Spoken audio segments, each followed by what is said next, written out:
7. RM1, la radio nationale. RM1, it's 9 o'clock.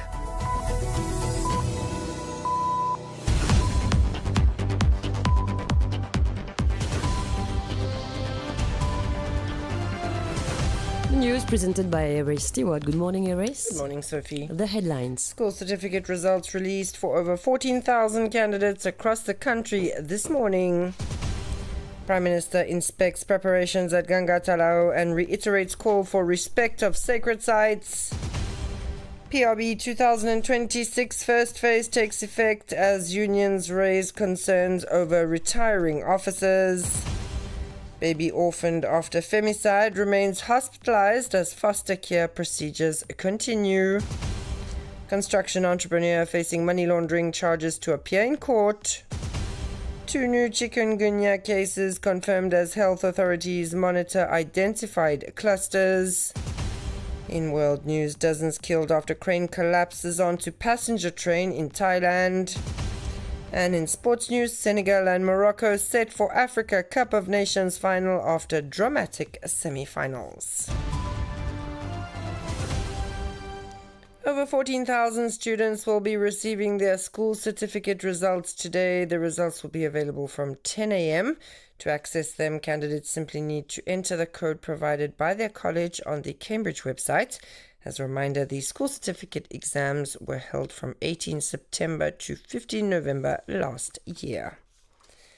After chairing the first meeting of the National Task Force on Tuesday, Prime Minister Dr. Navin Ramgoolam paid a visit yesterday to Ganga Talao.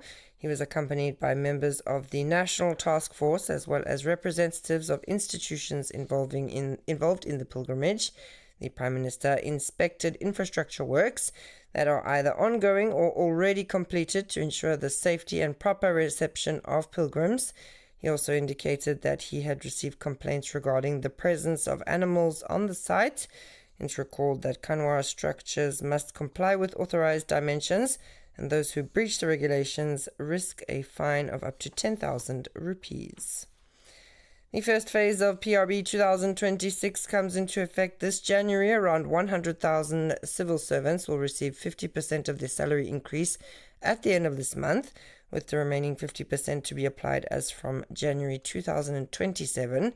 The Pay Research Bureau is currently examining representations received from trade unions and employees. The Mauritius Labour Congress has, among other issues, raised concerns about public officers retiring this year, while the PRB adjustments are not yet fully implemented. More on this with Shrina Apadu. Published on December 19th, the Pay Research Bureau's 2026 report concerns 109,000 employees. The report's implementation is being carried out in 2 phases. Civil servants will receive 50% of their salary increase starting this month and 100% of the amount starting January 2027. Meanwhile, in addition to the errors and omissions report, the PRB has already begun reviewing the representations received from unions and civil servants. The latter have 3 months from the report's publication to submit their requests. The Mauritius Labour Congress is drawing attention to the case of civil servants retiring this year, while the PRB has not been fully implemented. Hanif Pirin of the Mauritius Labour Congress stated that when a person will retire during this year, he will not receive his full lump sum, as all those concerned by the PRB will only receive 50% of the increase. Parce que tout fonctionnaire et les autres travailleurs qui concernés par PRB payent juste 50%, ce que PRB préconisait, augmentation dans autres la paie. This 2 installment payment system has also led to some interpretation problems with the conversion tables. The published salary scale is indeed for 2027, which includes the entire PRB payment, while the table states revised salary 2026. Clarifications should be provided at the end of this week. Orphaned of her mother at just 6 months old following the femicide that shocked the country earlier this month, the baby girl of Sivani Samina Den, killed by her partner Beltrami Kemayu, remains hospitalized. Her condition is stable, but authorities are awaiting a full medical report before authorizing her discharge.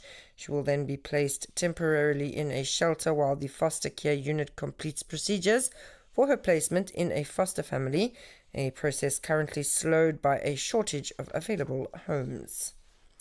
Jean-Lino Albert, a construction entrepreneur, will appear before the courts this morning. He is suspected of money laundering by the Financial Crimes Commission and is subject of an Interpol red notice.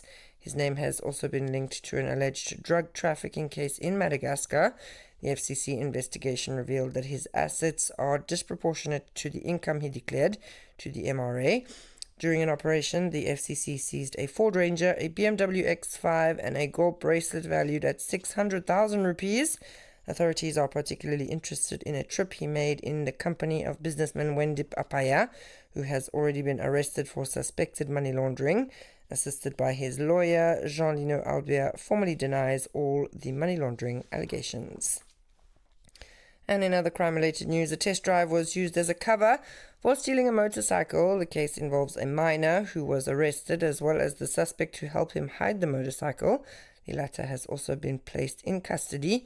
Ravina Sophie has the latest. The incident dates back to January 11. A 70-year-old minor allegedly contacted the owner of a motorcycle via Facebook, expressing interest in purchasing the vehicle that had been advertised for sale.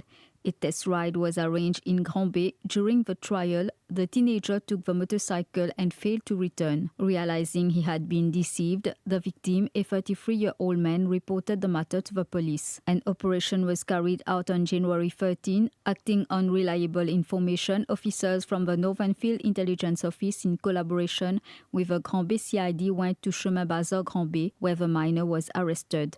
The stolen motorcycle, a Pulsar, was recovered. The minor subsequently identified his accomplice, who had helped conceal the motorcycle. The accomplice, a 36-year-old resident of Camp-le-Vieux, who is already known to the police, has been placed in detention.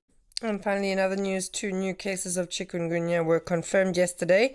They involve a 37-year-old woman from Port Louis and a man in his 60s residing in Rosehill. According to the Ministry of Health, 14 cases of chikungunya have been recorded since December 12th. The country currently has 3 active cases. 1 patient is admitted to a private clinic, another is receiving treatment at Victoria Hospital in Kondus, and the third is hospitalized at G2 Hospital in Port Louis. And it's 9:07. You're listening to RM1. We move to international news, where at least 32 people have been killed and 66 others injured after a construction crane collapsed onto a moving train in northeastern Thailand. The crane derailed the train and crushed several carriages, one of which caught fire.